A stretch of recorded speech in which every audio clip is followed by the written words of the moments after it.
Bigat! Laki nitong paso eh.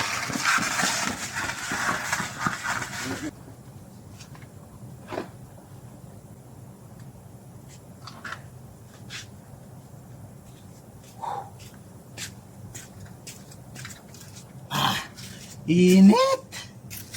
Meron tayo dito agri-food garden stone. Ayan o.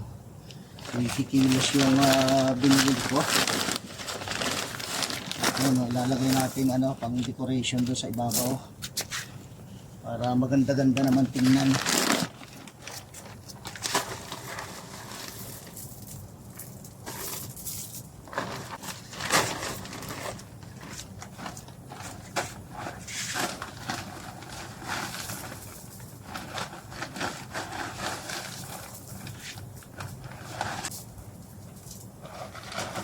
Doon naman sa kabila.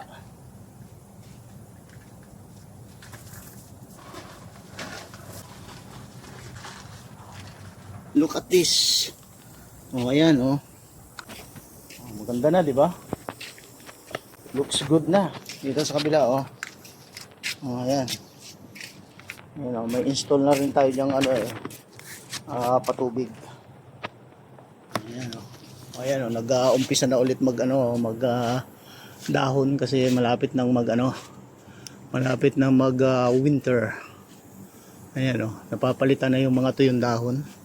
At ito namang ating puno ng dates. Ayan oh, malinis na rin yan. Nalinis na rin natin yung mga dahon na yan. Natanggal na natin yung mga tuyong dahon dyan. Oh, so paano guys, yun lang muna yung ating updates for today. Thank you so much for watching. Hanggang sa muli natin pagkikita sa susunod kong mga videos. Have a nice day and God bless you all. Love you all. Bye-bye.